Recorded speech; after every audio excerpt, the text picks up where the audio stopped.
오늘부터 우리는 이제 고린도 전서의 말씀을 같이 묵상하며 하나님의 말씀을 듣고자 합니다.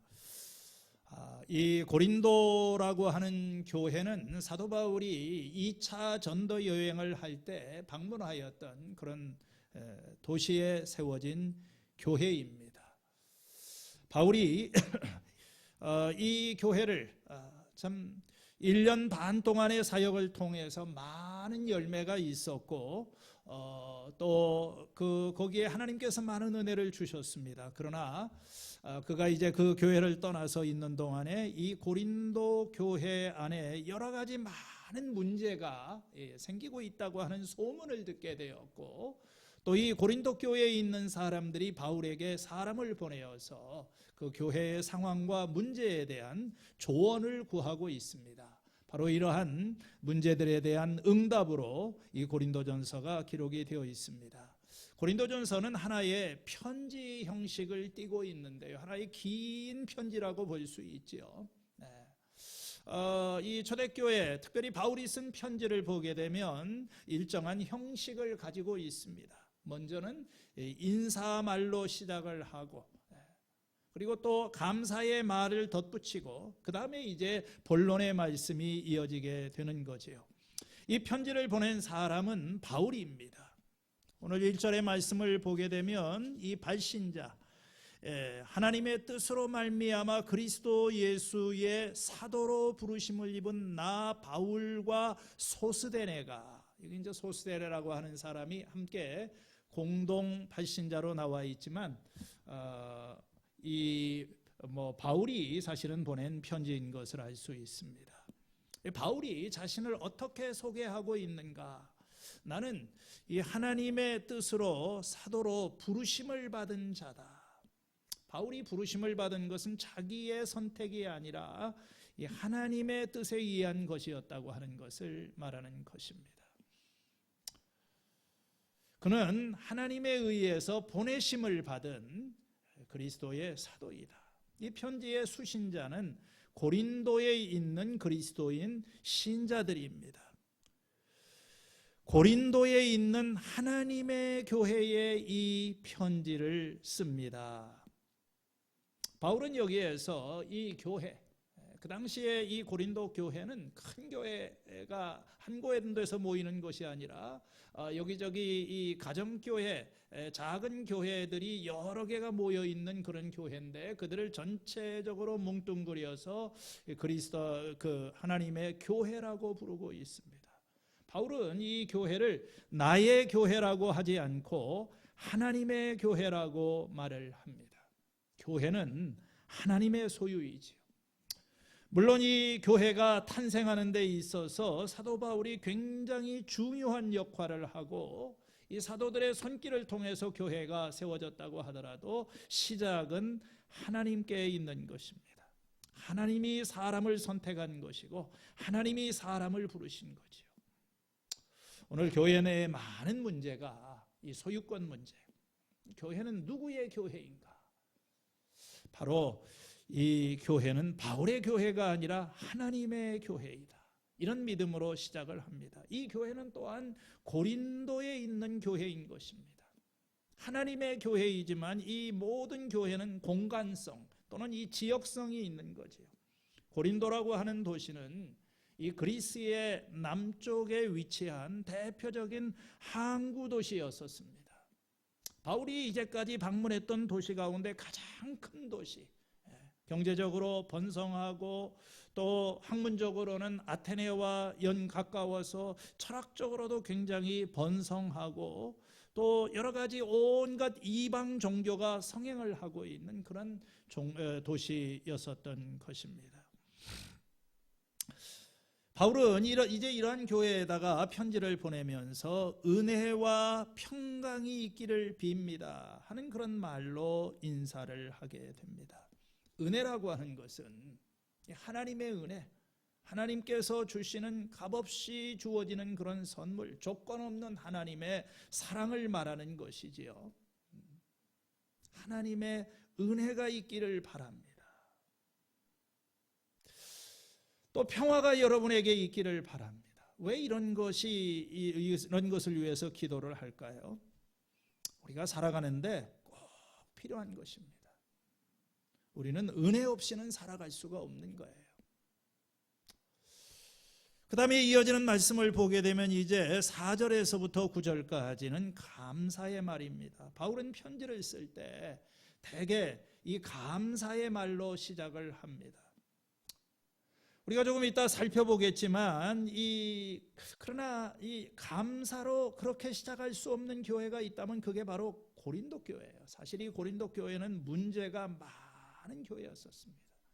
이런 교회에 편지를 쓰는 바울의 마음이 얼마나 부담이 되었겠습니까? 첫 마디를 뭐라고 쓸까? 이런 와중에 그는 감사의 말로 시작을 합니다. 나는 여러분이 그리스도 예수 안에서 받은 하나님의 은혜를 생각하고 여러분의 일로 언제나 하나님께 감사를 드립니다. 무엇을 인해서 감사를 드리나요? 그 교회에 주신 하나님의 은혜를 생각하면서 감사한다. 하나님께서 이 고린도 교회에 많은 은혜를 주셨어요. 그 은혜는 예수님으로부터 온 것입니다. 그리스도께서 내려주시는 그런 은혜인 거지요. 그 은혜의 내용이 뭡니까? 모든 면에서 그들이 풍족하게 되었다고 하는 거지요. 하나님께서 이 고린도 교회에 정말 여러 가지의 많은 은사를 주셨어요. 7절의 말씀을 보면 그리하여 여러분은 어떠한 은사에도 부족한 것이 없으며, 이 하나님의 은혜는 은사로 표현이 됩니다. 은사라고 하는 것은 성령의 은사를 이야기를 하는 거죠. 성령님을 통해서 주어지는 은사. 구원이라고 하는 것이 모든 사람이 누리는 일반적인 복이라고 한다면 은사는 특별한 사람들에게 주어지는 특별한 선물인 것입니다. 은사는 하나님의 선물인 거예요. 특별히 이 고린도 교회에는 모든 말과 지식의 은사가 풍요했던 것으로 보입니다. 하나님께서 이러한 은사를 주셔서 그리스도에 관한 증언이 튼튼하게 자리를 잡았다. 그리스도의 증거가 확실하게 자리 잡았기 때문에 그들에게 모든 은혜가 넉넉하게 되었다 하는 그런 말씀으로 이해를 할 수도 있습니다. 아니면 그들에게 교회가 자리 잡은 그 증거가 바로 하나님의 은혜다, 이렇게 이해를 할 수도 있습니다. 8절의 말씀에서 바울은 이제 하나님께서 그들에게 베풀어 주신 과거의 은혜에서 앞으로 그들에게 행하실 일로 초점을 맞추고 있어요. 우리 주 예수 그리스도께서 나타나실 날에 여러분이 흠잡을 데가 없는 사람으로 설 수 있도록 주님께서 여러분을 끝까지 든든하게 세워 주실 것입니다. 바울의 감사는 과거에 주신 은혜에 대한 감사, 현재의 선물에 대한 그런 감사일 뿐만 아니라 미래적인 감사, 하나님께서 앞으로 이 고린도 교회에게 행하실 일, 그들을 붙들어 주시리라는 것을 생각하며 감사드리고 있습니다. 고린도 교회는 겉으로 볼 때에는 정말 괜찮은 교회였었어요. 많은 것을 가진 교회였었습니다. 큰 도시의 위치에 있었고 경제적인 중심지 가운데 수준 높은 어떤 교육과 문화의 혜택을 받고 있었습니다. 그뿐만이 아니라 성령의 강한 역사와 풍성한 은혜, 체험적인 신앙이 있는 그런 교회였었어요. 그런데 자세히 들여다보면 생각지도 않은 많은 문제가 있었어요. 앞으로 이 서신에서 다루게 될 어떤 성적인 문제, 법정 소송의 문제, 또 이렇게 빗나간 어떤 왜곡된 교리적인 문제, 부활의 문제에 관한 그런 교리의 문제, 가장 심각한 것은 어떤 교회 안에 이 분열과 갈등의 그런 문제, 이런 여러 가지 많은 문제가 사실은 있었습니다. 굉장히 교만하고 잘 싸우고 까다롭고 자기 주장이 강한 그런 교인들이었습니다. 그래서 교회가 늘 평안한 날이 없었어요. 어떻게 바울은 이렇게 분열로 가득하고 이 하나님의 은사를 잘못 사용하는 교회에 대해서 감사를 할 수가 있을까요? 그 답이 이 8절과 9절에 나와 있습니다. 9절 말씀이죠. 우리 주 예수께서 나타나실 그 날에 주님께서 여러분들을 튼튼히 세워주실 것입니다. 하나님은 신실하신 분이십니다. 하나님의 성품이 그 보장이 되시는 것입니다. 이 고린도 교회의 신자들이 아무리 미성숙하다고 하더라도 궁극적으로 그들을 완전하게 해주실 분은 하나님이신 거예요. 바울은 이 고린도 교회의 미래에 대해서 어떤 확신을 가지고 있습니다. 여러 가지 많은 문제가 있어요. 내부적인 그런 어떤 해결해야 될 그런 미성숙한 점들이 많이 있습니다. 그러나 그들이 예수 그리스도와 함께 친교를 나누도록 부르심을 받은 것이 교회입니다. 하나님께서는 우리를 버리거나 자신의 약속을 파기하지 않으실 것입니다. 바울은 교회를 보지 않았어요. 이 교인들을 보지 않았습니다. 하나님께서 행하실 일을 보았어요. 우리는 종종 이 사람을 대할 때 그들의 결점, 부족한 점을 이렇게 살펴보고 탄식을 하고 염려를 합니다. 그러면서 하나님이 행하신 일, 하나님이 하실 일을 보지는 못하는 거지요. 모든 구원받은 사람 안에는 하나님의 은혜의 증거가 있는 것입니다. 하나님께서 그들에게 일하고 계시는 거예요. 그래서 우리가 동의하기 어렵다고 느끼는 사람들의 삶 속에서 이 하나님의 은혜를 발견하고 바로 이 하나님의 은혜가 여러분들을 지켜주실 것을 나는 믿습니다. 바울의 감사는 이러한 것에 근거한 감사라고 하는 것을 알 수 있습니다. 오늘 이 10절에서부터 17절까지의 이제 말씀, 특별히 10절에서부터 보면은 이 편지의 실제적인 본론이 시작이 되고 있는 그런 부분이죠. 이 고린도 전서는 고린도 교회를 병들게 만들었던 네 가지의 큰 문제들을 언급을 합니다. 특별히 편지의 앞부분에서 6장 20절, 6장 마지막 절까지는 그가 전해드린 말에 근거해서 이 어떤 문제의 답을 보내고 또 7장 1절에서부터 16장까지는 이 고린도 사람들이 직접 조언을 구하였던 그런 문제들에 대한 여러 가지 많은 문제들, 뭐 분열의 문제, 근친상간의 문제, 소송의 문제, 성적인 부도덕의 문제, 나중에는 무슨 뭐 성만찬에 관한 그런 문제, 부활에 관한 그런 문제. 가장 먼저 나오는 것이 교회 내에 있는 분열과 갈등의 문제예요. 이 문제를 1장에서부터 4장까지 중점적으로 다루고 있습니다. 그만큼 이 사람들의 문제의 바탕에는 이 문제가 있었던 거예요. 교회 내 11절의 말씀을 보면 나의 형제 여러분, 글로의 집 사람들이 여러분에게 소식을 전해주어서 나는 여러분 가운데 분쟁이 있다고 하는 것을 알게 되었습니다. 10절의 말씀을 보면 여러분 가운데 분열이 없도록 같은 마음과 같은 생각으로 뭉치시기를 바랍니다. 파당이 존재했어요. 이 고린도 교회에 존재하는 파당이라고 하는 것은 그들이 특정 지도자를 선호했기 때문에 그렇습니다. 나는 바울에게 속한 사람이다. 나는 바울 편이다. 바울이 고린도 교회를 세웠으니까 그런 사람들이, 바울을 좋아하는 사람들이 있겠죠.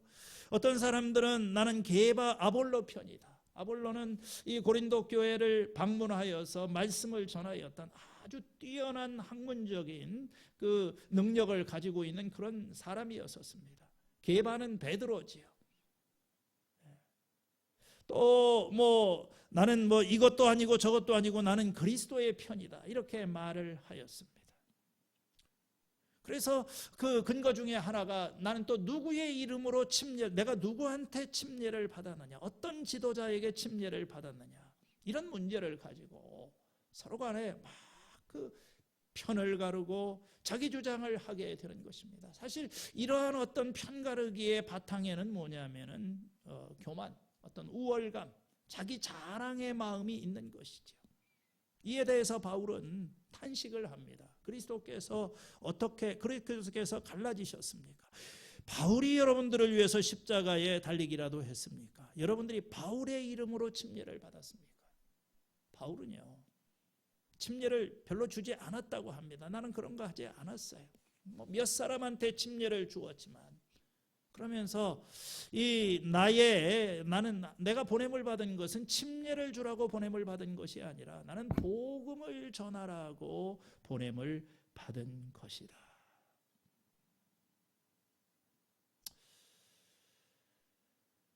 오늘 이 분열과 갈등, 서로 나누어진 이 갈등은 하나님을 떠난 세상의 특징이지요.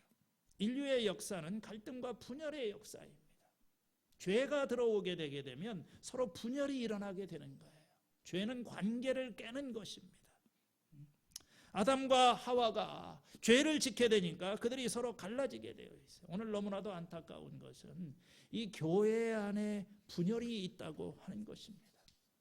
어떻게 보면 세상의 어떤 것보다도 더 심하게 분열이 될 수 있는 것이 바로 이 교회였었어요. 이 고린도 교회 안에 성도들이 서로 하나가 되지 못하고 나는 누구 편이다, 나는 누구 편이다. 아마도 집집마다 가정교회 형태로 모이고 있었기 때문에 특별히 하나된 리더십으로 뭉쳐주지를 못했던 것 같아요. 왜 이런 분열과 다툼이 일어납니까? 은혜가 떨어진 거예요. 하나님의 은혜에서부터 멀어지게 되고 하나님의 은혜가 메마르게 되니까 이 자기 주장과 이 자기의 목소리가 커지기 시작하는 것입니다. 상대방을 은혜의 눈으로 바라보지를 못하고 서로 간에 어떤 비난과 멸시의 눈으로 바라보는 것입니다. 그렇다면 오늘 이러한 문제에 대한 그런 해답이 무엇인가? 분열과 다툼은 치유돼야만 되는 그런 문제입니다. 방치해 두어서는 안 돼요. 그것이 부부의 관계이건 어떤 목장 안에서 서로의 관계이건 아니면 여러분의 가족 간의 관계이건 이 분열을 방치해 두어서는 안 됩니다. 하나님의 목적은 죄로 인하여 산산이 부서져 있는 나누어져 있는 이 세상이 하나로 회복이 되는 거예요. 그걸 우리가 샬롬이라고 이야기를 하는 것입니다. 평화가 있어야 되는 거죠. 그렇다면 이 분열의 문제를 어떻게 해결할 수 있는가?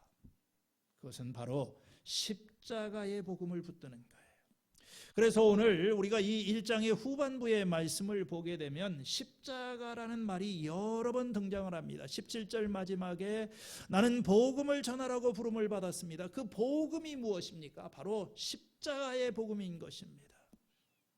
복음을 전하되 말의 지혜로 하지 않았습니다. 그것은 그리스도의 십자가가 헛되지 않게 하려는 것입니다. 그러면서 이 18절에 십자가의 말씀이 멸망하는 자들에게는 어리석은 것이지만 구원을 받는 사람인 우리에게는 하나님의 능력입니다.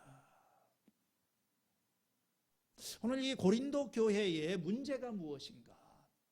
이 세상적인 지혜, 이 인간적인 지혜를 내세우는 그런 사람들이었었어요. 특별히 어떤 그 당시에 그리스 철학이나 이런 사람들의 영향을 받아서 그들의 이 마음 속에는 자기 자랑이라고 하는 그 어떤 교만한 이 세상 지혜가 있었습니다. 또 그런 세상적인 지혜로 그들을 가르치는 사람들을 추종하였던 거예요. 바울은 그것을 간파했습니다. 현자가 어디에 있습니까? 학자가 어디에 있습니까? 세상의 변론가가 어디에 있습니까? 하나님께서는 이 세상의 지혜를 어리석게 하셨다. 지혜로운 자들을 멸하고 세상의 총명한 자들을 패하셨다. 그렇게 이야기를 합니다. 왜냐하면요, 이 세상의 지혜로는 하나님을 알지 못하기 때문에 그러는 거예요. 우리가 하나님을 아는 방법은 어떤 세상적인 지혜, 그런 자랑과 교만으로 이루어지는 것이 아닙니다.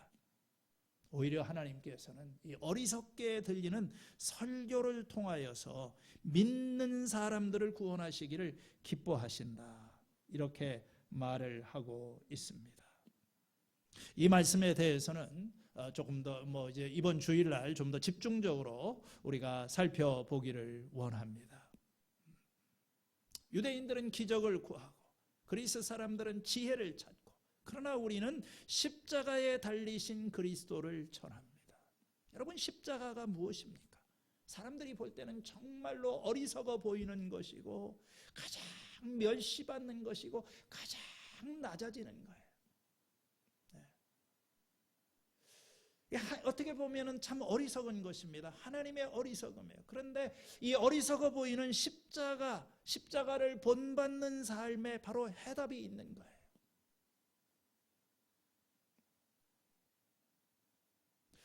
오늘 우리가 가지고 있는 이 모든 문제가 인간의 교만에서부터 자기를 높이고 우월하게 생각하고 인간적인 지혜를 신뢰하는 데서 보입니다. 세상적인 지혜를 쫓아가는 거죠. 그 세상의 지혜의 본질입니다. 그러나 오늘 이 고린도 교회에 이런 교만과 아집으로 자기 주장으로 이렇게 살아가는 사람들에 대한 이 해답은 십자가의 복음이다. 그걸 십자가의 복음이 뭔지를 여기서 구체적으로 말하지는 않지만 나중에 조금 더 우리가 이제 살펴보도록 하겠습니다. 26절 이하에 가게 되면 이 고린도 교회의 신자들의 그 상황에 대해서 말씀하십니다. 그들이 누구인가를 말하고 있는 거예요. 형제자매 여러분, 여러분이 부르심을 받았을 때 그 처지가 어떠했는지를 생각해 보십시오. 육신적인 기준으로 볼 때 여러분들에게는 지혜 있는 사람이 많지 않고 권력 있는 사람이 많지 않고 가문 있는 사람이 많지 않습니다. 실제적으로 이 고린도 교회를 이루고 있던 대다수의 회중들은 가난한 사람들, 못 배운 사람들, 어떤 권력과 지위에서는 먼 거리에 있는 그런 사람들이었었어요. 그런데 세상에 많은 사람들 가운데 지혜 있는 사람들, 힘 있는 사람들이 아니라 세상의 어리석은 것들을 선택해서 강한 것들을 부끄럽게 하시고 약한 자들을 하나님께서 선택하셨다. 세상에서 비천한 것들과 멸시받는 자들을 선택하였다. 이게 뭡니까? 이게 은혜지요. 우리가 구원을 받은 것은 자격이 있어서 그런 것이 아닙니다. 남들보다 더 우월한 위치에 있어서 그런 것이 아닙니다. 그건 철저한 은혜였던 거예요. 아무도 자랑하지 못하게 하려고 하나님께서 그리스도를 보내시고 그리스도께서 우리를 위한 지혜가 되시고 의가 되시고 구원이 되셨다. 한마디로 우리에게는 자랑할 것이 없다는 거지요. 이 십자가가 가장 낮은 자리에서 이루어지는 하나님의 구원의 상징인 것처럼 이 십자가의 복음을 붙들고 살아가는 우리들도 사실은 가장 낮은 자리에 있을 때 하나님의 은혜로 새로워진 그런 사람입니다. 오늘 이 바울이 편지의 첫 부분에서 여러분들에게 하나님의 은혜와 평강이 있기를 빕니다. 오늘 이렇게 말하였던 것처럼 오늘 우리에게는 하나님의 은혜가 필요합니다.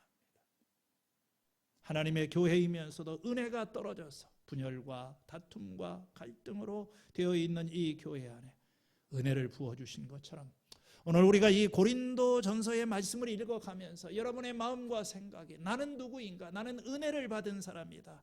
나의 삶은 은혜로 시작이 되어 있다. 이 하나님의 교회를 붙드는 이 교회는 하나님의 교회이고 하나님의 은혜로 지탱이 되는 것이다. 오늘 이 하나님의 풍성한 은혜가 여러분의 삶에 함께 계시고 또 여러분 주변의 삶에 함께 하시기를 축원합니다.